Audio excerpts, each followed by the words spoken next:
Guys, আমি আপনাদেরকে নতুন একটা জিনিসের সাথে পরিচয় করে দিতে যাচ্ছি, একটা খাবার। গাইস, এই সেই খাবার, এটার নাম হচ্ছে, আমরা বলি ফুসকা বলি, যেটা বলি ফুসকা।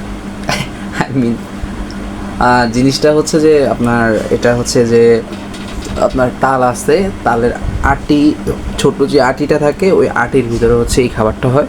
এই যে একদম সাদা কালার যেটা দেখতেছেন, ওইটা হচ্ছে যে আপনার, ওটা সাদাটা খায় আর কি, উঠায়। এটা অনেক বড় আর কি, থিকনেসটা দেখেন অনেক বড়।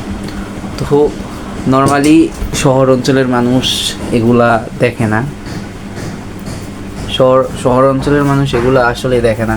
গ্রাম অঞ্চলের মানুষ যারা থাকে, মানে এটা অনেক দিন প্রসেসিংয়ের পরে দেখুন, এটা ফার্স্ট অফ অল গাছ থেকে যখন পাড়ার পরে হচ্ছে যে আপনার সব ফলের একটা বিচি থাকে। এটা হচ্ছে যে ধরেন যে তালের বিচি, এই বিচিটা আপনার সর্বাধিক আপনার 2 থেকে 3 মাসের মতো এক জায়গায় রেখে দিলে, এটা যখন উপরে এটা পচে যায়, আস্তে আস্তে যখন এটার ভিতর থেকে গাছ বের হয়, যে গাছটা নর্মালি তোমার 5-6 ইঞ্চি এরকম একটা শিকড়ের মতো বের হয়, তখন এটা বোঝা যায় যে এটার ভিতরে খাবারটা রেডি হয়েছে, এখন এটা খাওয়া যাবে।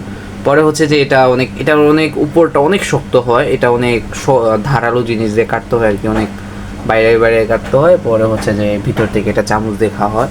এটা মূলত হচ্ছে তো আপনার, এটা একটু মিষ্টি, একটু পানসে, এরকম আর কি, সব কিছু মিলেছিল।